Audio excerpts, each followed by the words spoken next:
from the time that they pronounced me dead was a good 45 minutes. They cut my clothes and then they paddled my heart because my heart had stopped. And I could see people screaming and crying, but I didn't realize that was actually my physical body because I was somewhere else.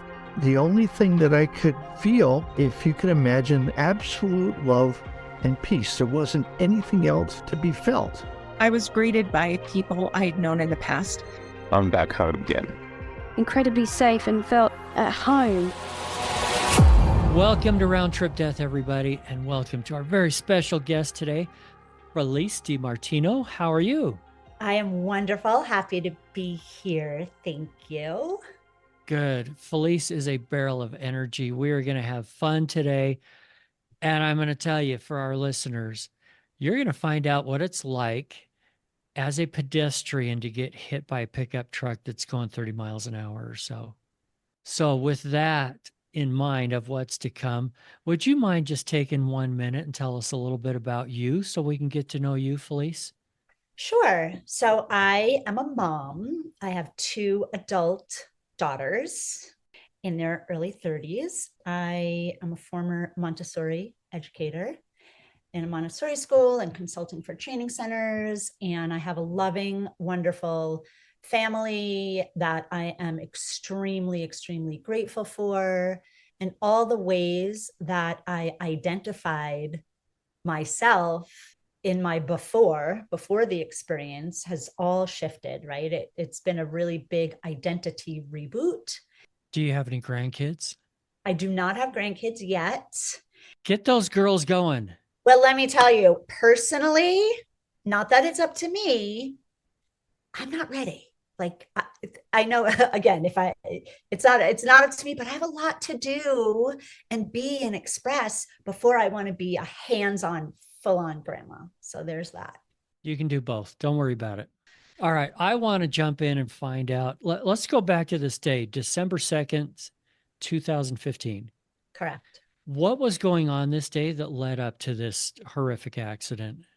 Well, interesting you should ask, Eric, because leading up to this incident opportunity, I had just gone through a few years, about 18 months. A lot of things happen at once, and the proverbial crap hit the fan all at one time. I call it resiliency boot camp. And it was a series of events. Partner had an affair, house fire, empty nester, accident. I was an avid skier, major surgery on my knee, theft of all my jewelry, not in this order, right? First came the theft of all my jewelry, everything I had owned, family heirlooms, except what I was wearing. So empty nest that, then the house had a flood on the bottom once the top was gutted and had to be redone. Then the bottom had a flood. So all of this stuff happened. I took a leave of absence from work where I was teaching. Just as I had gotten on my feet again was when the incident happened. And prior to that, I had this call, and I knew that if all the stuff that I had just gone through could be helpful, if I could use it in service for others to help in any way, it took some of the edge and the trauma off of what had just occurred. So I was interested in pursuing that track.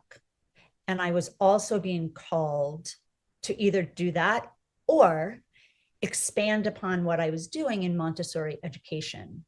And I was kind of frozen. I wasn't doing either one of those things. And then the universe gave me the big dope slap and literally knocked me off my feet with this truck. So were you in a crosswalk? How in the world did this happen? So I'd left work and I was walking to my car, which was parked off campus. And there's a light with a busy intersection that I had to cross. And I waited for the light to give me the right of way to cross. I had been a little distracted because I was engaging with someone that I knew was not in my best interest to be engaging with. And it was on the phone as I was walking to the crosswalk. So I put my phone away and I was still distracted thinking about it. And still, though, I waited for the light to give me the right of way to cross. The cars had stopped And about 3/4 of the way across the crosswalk, a big pickup truck came up from behind me and made a left-hand turn and struck the right side of my body about, like I said, 3/4 of the way across. And what happened was she had sped up to avoid an oncoming car. So she kind of gunned it to make the left-hand turn and hit me going about 30 plus miles an hour. Sounds like she was focused on that other oncoming car Exactly. instead of her focus, being on you. Exactly. And, it was dusk. It was kind of rainy out. And yeah, she didn't see me and hit me in the crosswalk. Okay, so your body went flying. Yes, my body went flying. Was there a point where you felt like you left your body?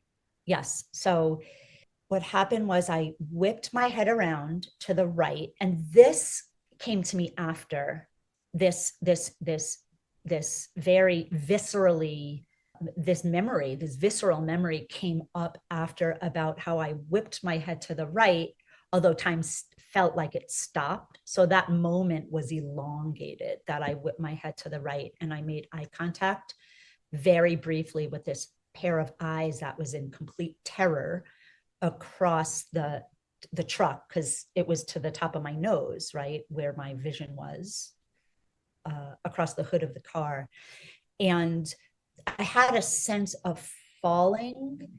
And as that sense of falling was occurring, I was completely popped out of my body. And I was looking down at the scene. And at that point, I could see my body lying in the road, motionless. And there was a sense of disorientation because I was fully existing in awareness, yet my body was laying on the ground. So I wasn't in the body. And there was some disorientation until I got my bearings straight. And then there was a question about am I going to be able to go back there into that body? And there was a very strong pull and draw, because of all that I had just gone through, to come back, to be back in the body for my kids. Right. I mean, having just gone through this resiliency boot camp, and I understood that I would be able to go back there. And what happened was I was looking down at the scene. I could hear what was going on. I could feel the people that were gathered around the woman who hit me and a few other bystanders.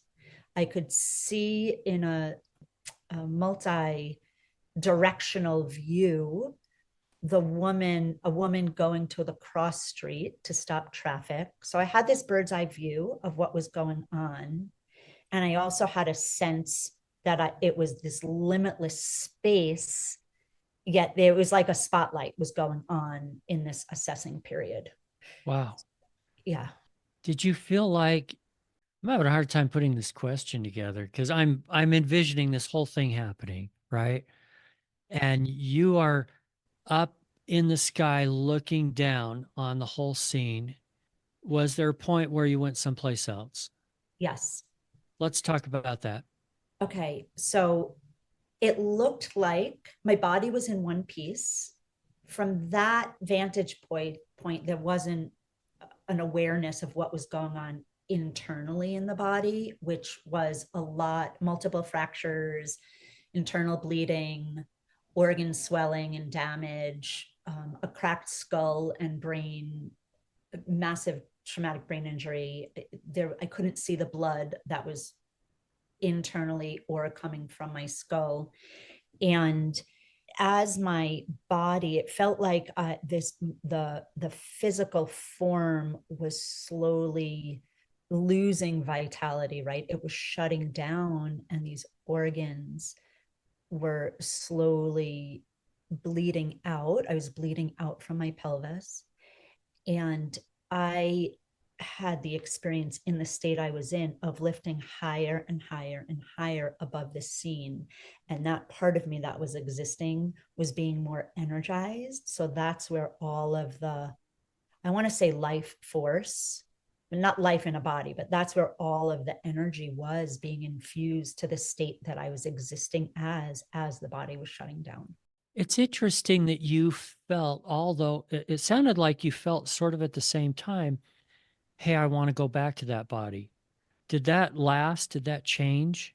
It wasn't even, I want to go back. It was, am I going to be able to go back? Okay. Much more of a question. Yes. It was much more of a question of, am I going to be able to go back there to that and exist in that form of the body? And I understood that I could go back.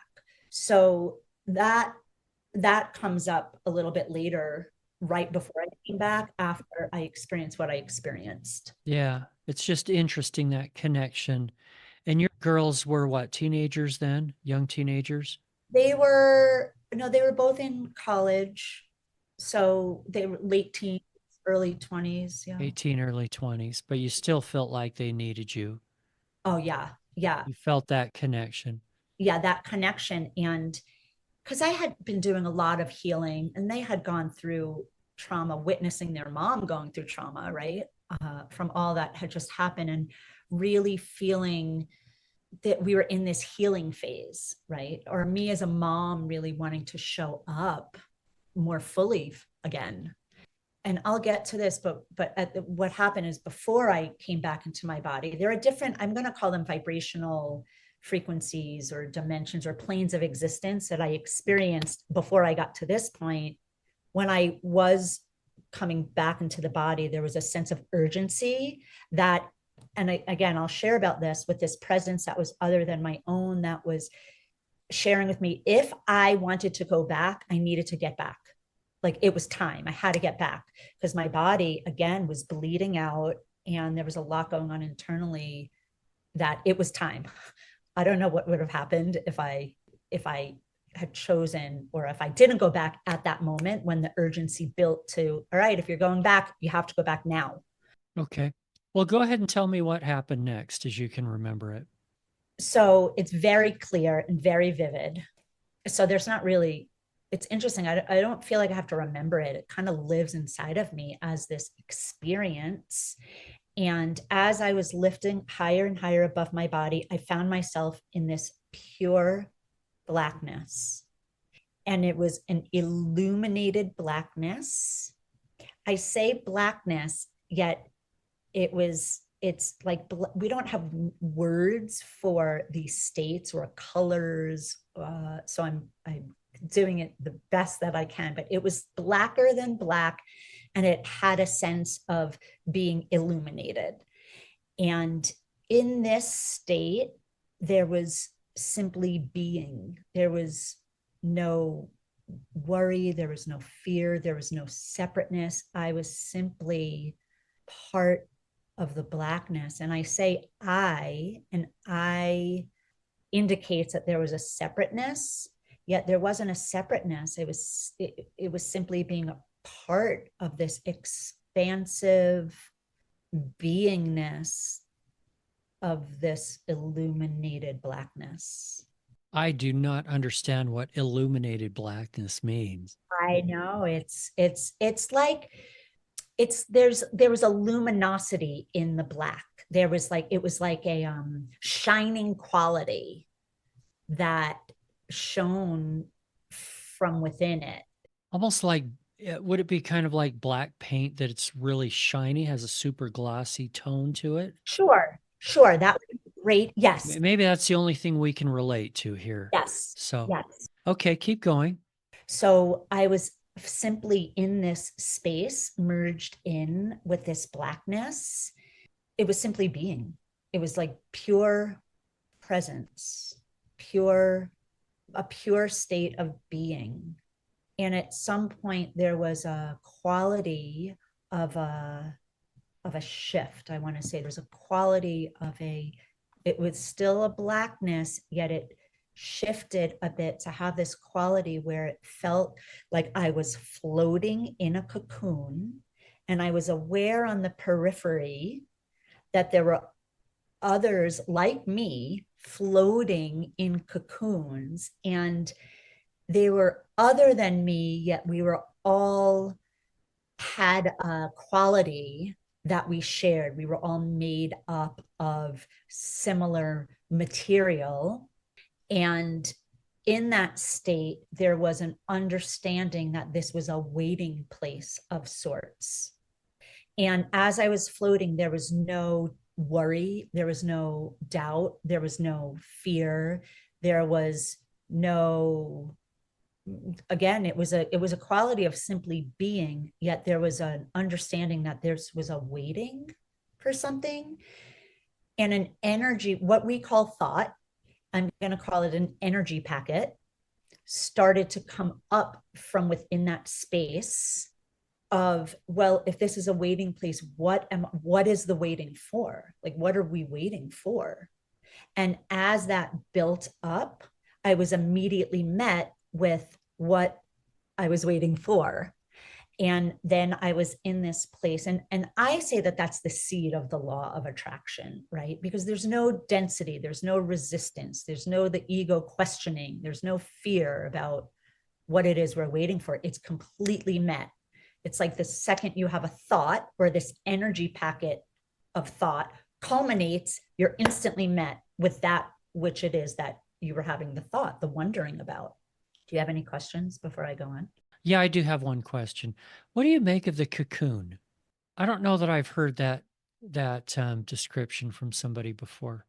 Was it like a protective layer around you? Was it what was mobilizing you from one place to another? What do you think?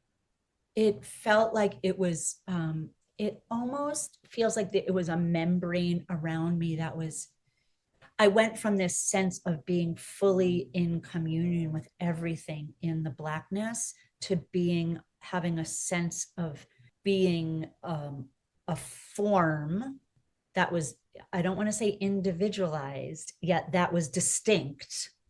So it kind of kept this distinction from me, and then the others that were floating that I was aware of, the periphery. I haven't really thought about it in those terms before, or had that question. It's more of a sense. So practicing giving words to it is really helpful. Thank you for that question. And again, there was no fear, there was no worry, there was no doubting. It was all simply being. It's almost like when you're a newborn baby in a pure state. So I hope that answers the question. It's as well as you can, I can tell. Thank you. Okay, what happened next? So as that culminated, the wondering of what am I waiting for, I was immediately met with this presence, I'm going to say effulgence of pure light. And there was a form that was made up of the light, yet wasn't necessarily distinct from it in terms of, oh, there was a person or there was like a subtle shape, but it was made from the form. That's the only way I can give words to it. And I knew that this presence that was made up of the light was other than my own, yet I was being in communion with that presence who was there to share information from me, to show me things, was there purely for me and with me. And in that state, that presence was neither male nor female. It has qualities, this energy being had qualities that we would attribute to both male and female. It was completely, like I said, completely there for me, with me, to answer questions and to show me things. And it was as if I use this analogy a lot because I find it's maybe the most relatable. If you put your forehead to someone else's forehead and you understood and knew in an instant everything about that person, that soul, the soul's journey, the human experience, past, present, future, about that person through the lens of the soul and the eternal part of them, all of this information was coming to me at warp speed. And that's another thing. These states and this experience is timeless. There's no time as we know it, linear time on the earth plane. And a lot of information was shared with me in that place about what I had been experiencing on earth, about these deep soul lessons and soul incarnations time after time. There's these core lessons that we learn through experiences. And I was shown again at light speed all of this information. And do you remember most of this information, or just remember that you knew it at the time? So there are definitely some things that I remember in that state. And when I came back, there are aha moments that connect in with what I was shown in that state. And there are things that there was a point where I told myself in that state and this presence that I would remember everything that was shared with me. And upon coming back, there are things that I know that were shared in some distant memory, yet I don't have a firm grasp of every detail. And it's funny that you say that, because lately I've been feeling like I want to go into some hypnotherapy to remember, because it was so profound. I want to remember all those details again. And I just don't. There are a lot of details that I do have that I walk with a deep understanding and knowing of experientially. And then there are things that are so foggy. I don't remember all the details. Must be a little frustrating. It's interesting. I move into what's with frustration is moving into trust and surrender, and all is well. So it's really helped me anchor into not being frustrated, right? To remember that what I was shown had to do with acceptance, surrender, compassion, grace, non-judgment, all of those things that help one not be frustrated. Okay. When we spoke earlier, you had mentioned that you had a life review. Is this the point where that's coming? I don't want to jump too far ahead. No, that's okay. My experience of a life review in these states can look different for everyone, right? For me, it was understanding what was going on in my life at the time, what had led up to that, what the nuggets for my soul's evolution and growth were, and being able to feel and sense what others were going through in direct relation to my actions, right? Even the woman who hit me, at some point, I felt this responsibility of, I'm sorry, please forgive me, right? Because she was in such trauma and horrified, right? So there's this, and not in a judgmental way. When we leave and we're on the other side, it's not like there's some being who's going to judge us. It's more that our soul and we get to review how we impacted others and how our lives and our circumstances are a direct result of the choices that we've made. So any sense of what we would say judgment comes from our own self in connection with a part of us that's in connection to that higher self. Does that make sense? Yeah. And the more that I learn about life reviews from talking to people about theirs, it's not meant to be a judgment session. It's meant to be a learning session. Can you think of one thing that you learned from it? Yes, I learned that forgiveness.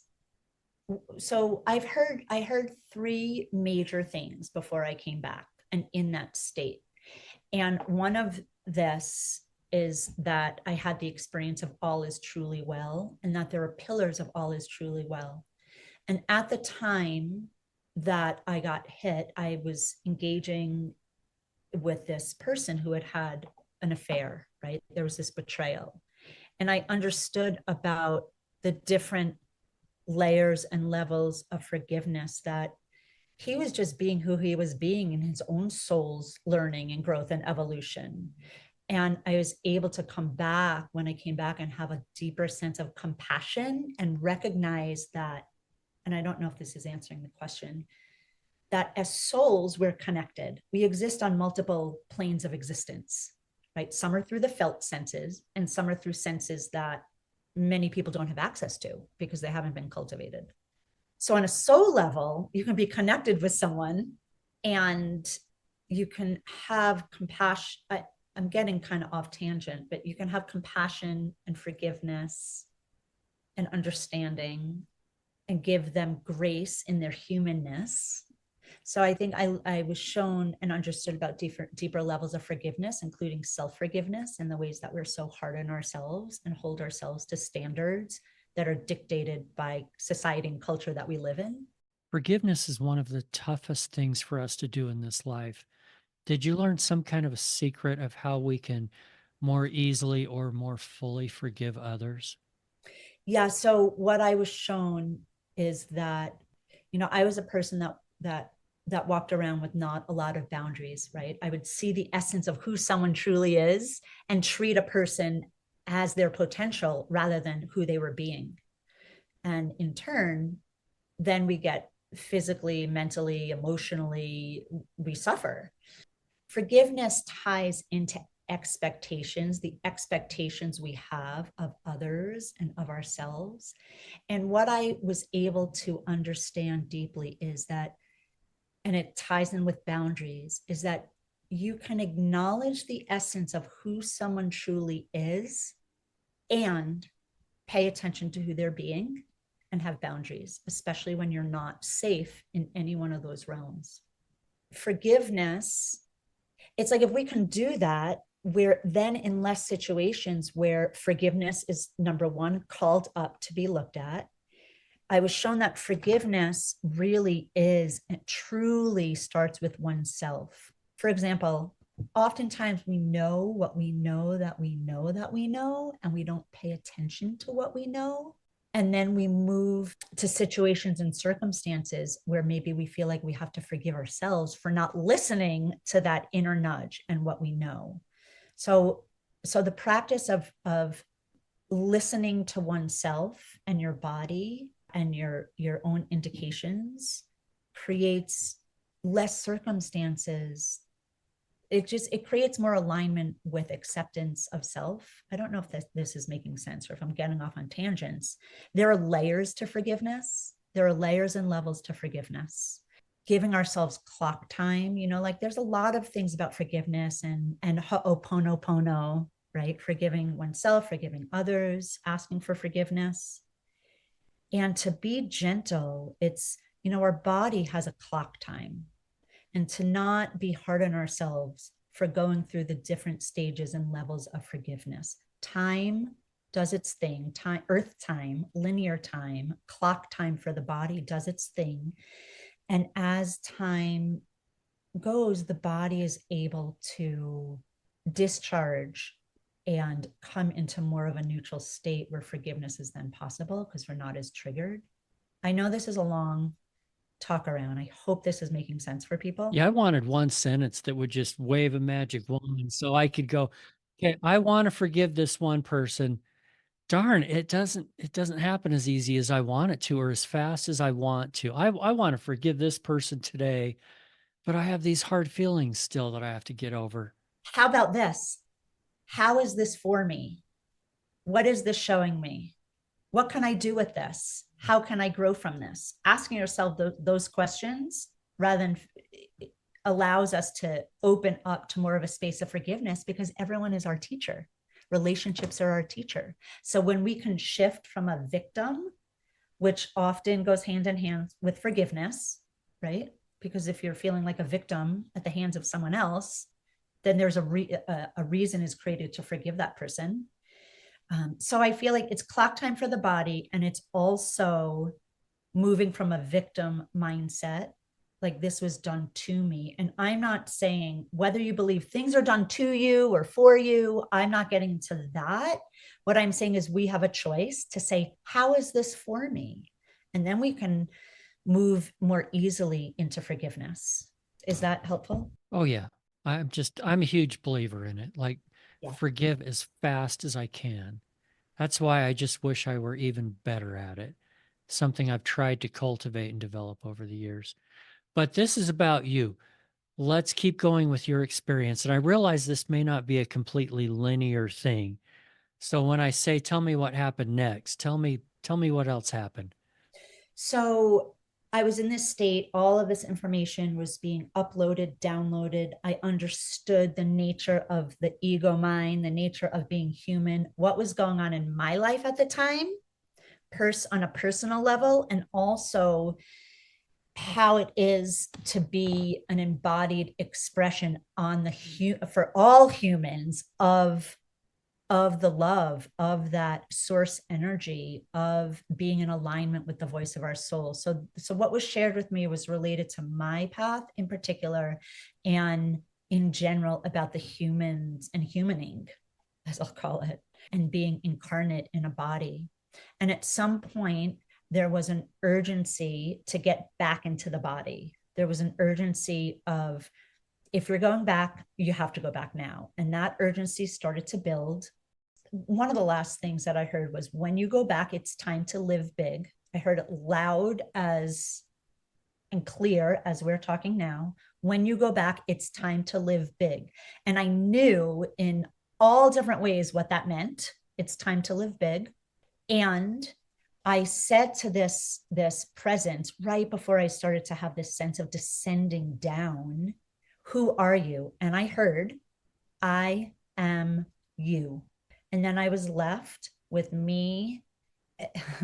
I was left with the sense of me starting to incarnate again into this body, face to face with that I am presence, that soul spark of divinity that is also me. And there was a sense of descending into the body.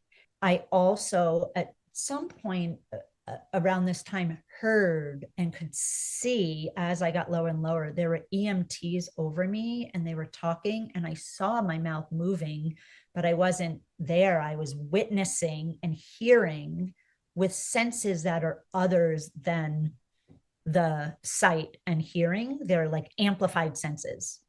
And I felt this sense of being squeezed. It's like I was existing as this expanse, and also I was like a genie being squeezed into a bottle, and there was this density and this weightedness at the same time as it's like I was existing in both places. I was out of my body, completely expansive, aware of, oh, there are sirens. Oh, like, oh, that's for me as that body. But I was existing as a me outside of my body. And this sense of being squeezed in. And I heard yelping sounds from the physical form. The next thing is that I was in an ambulance, and I was above looking, I was on the top, on the ceiling of the ambulance, looking down. I could see there was an EMT at my head, squeezing my head together because there was a profuse amount of blood.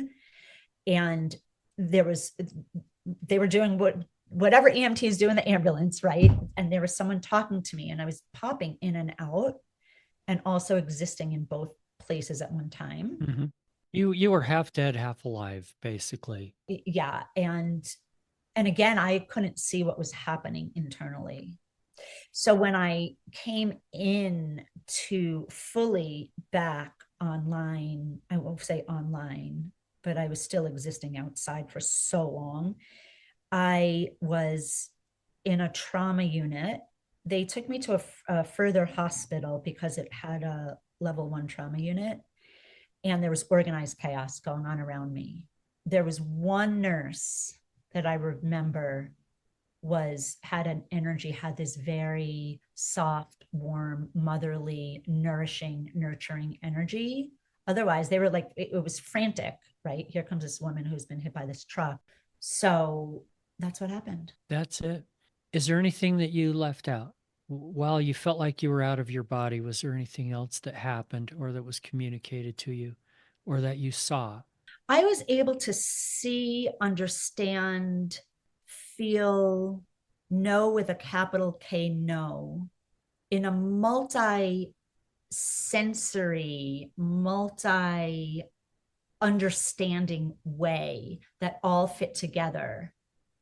All of the information that was being imparted, all of what it's time to live big meant, all of what my soul was experiencing again on earth and what there was to learn from that. It was all done like, it's like when you take a Rubik's Cube and you see all the different squares on the Rubik's Cube, right? It's like it was seen from senses and felt and understood and activated, and from senses that we don't have names for, even beyond all the clairs, right? Clairvoyant, all of those. It was like senses and colors and planes that we just don't have words for.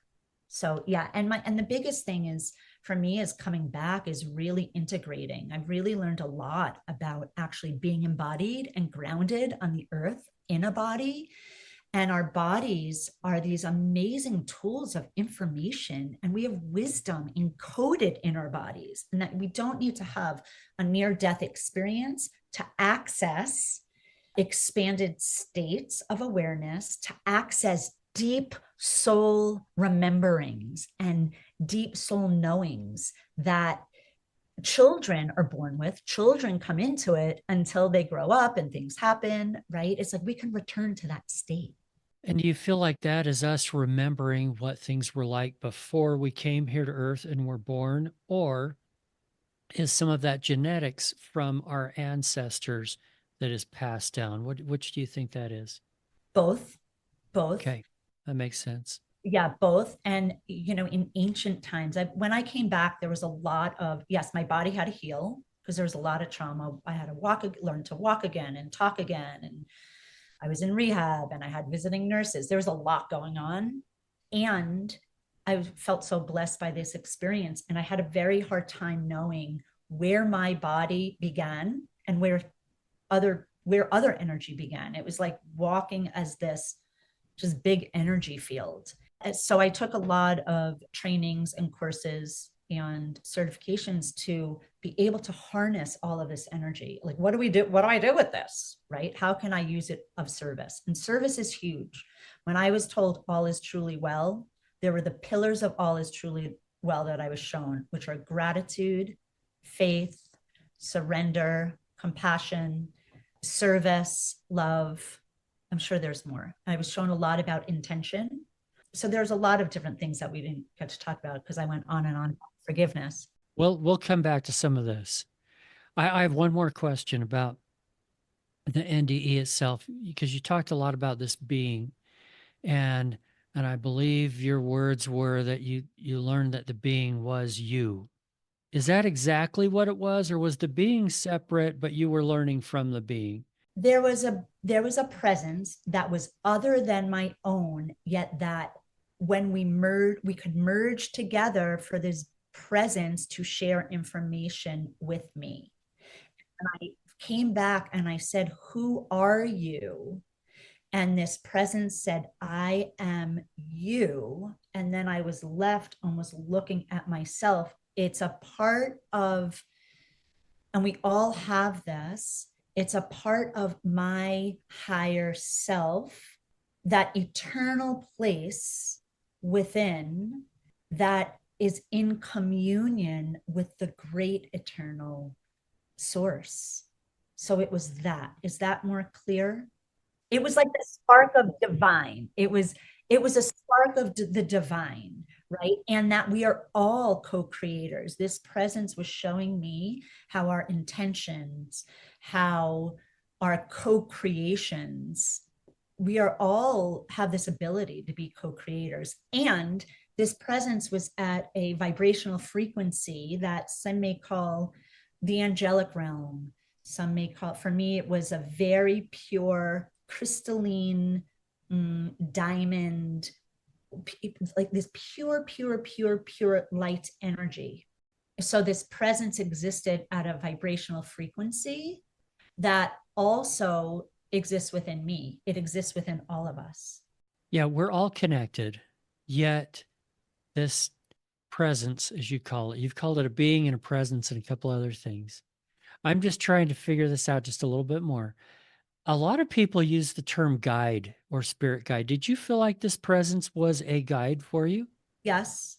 I don't, it's funny, like it, when I say, what is your name? I mean, I've been in communion and in communication with these realms of light and these frequencies.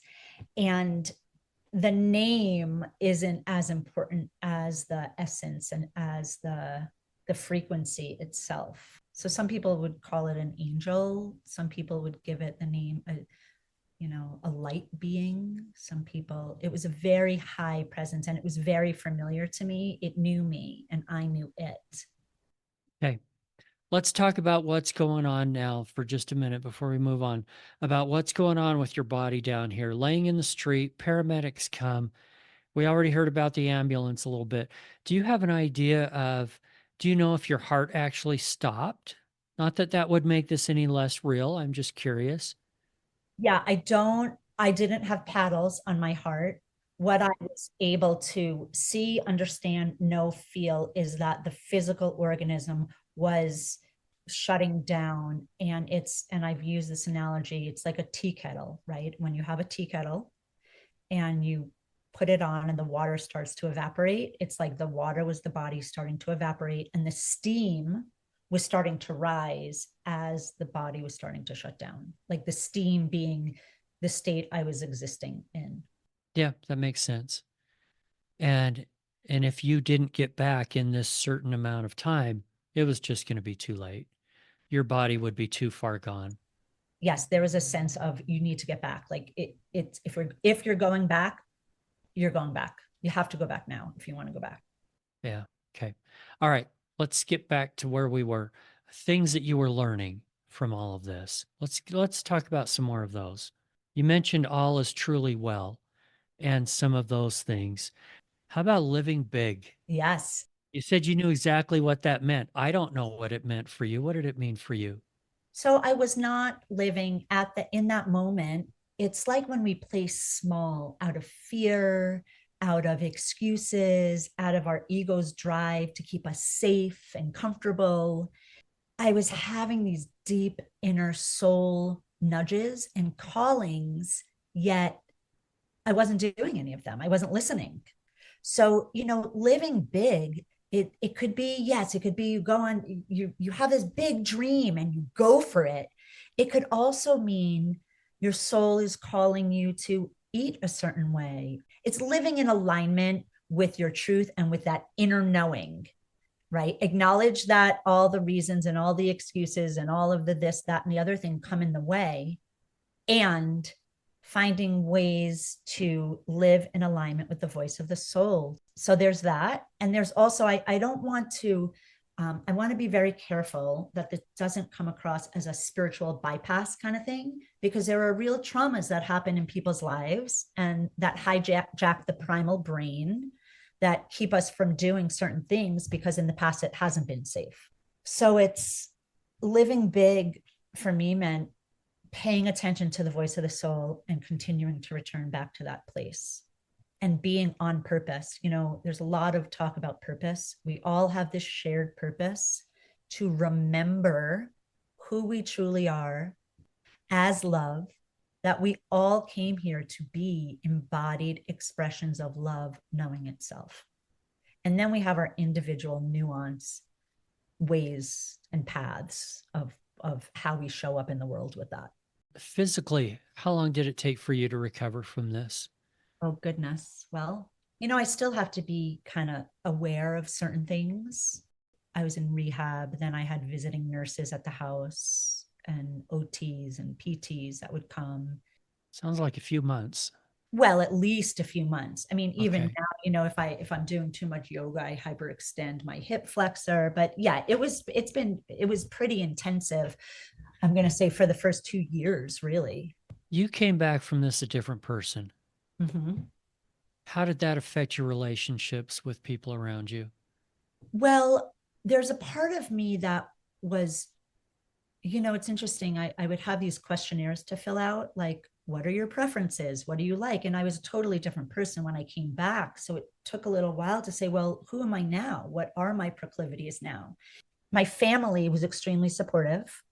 there are some places that I was almost living my life as I was before, yet it no longer fit who I am now with this experience and this embodied experience of like the ultimate capital R reality. I don't know how to answer that question other than to say that what I'm drawn to and the vibrations that I resonate with now are different. Let me ask you a couple of specifics. For example, your daughters. So they're young adults at that point. Was your relationship with them better or worse after this? I would say we always had a very close relationship, and better because we were all just happy that I was alive, right? Like they almost lost their mom.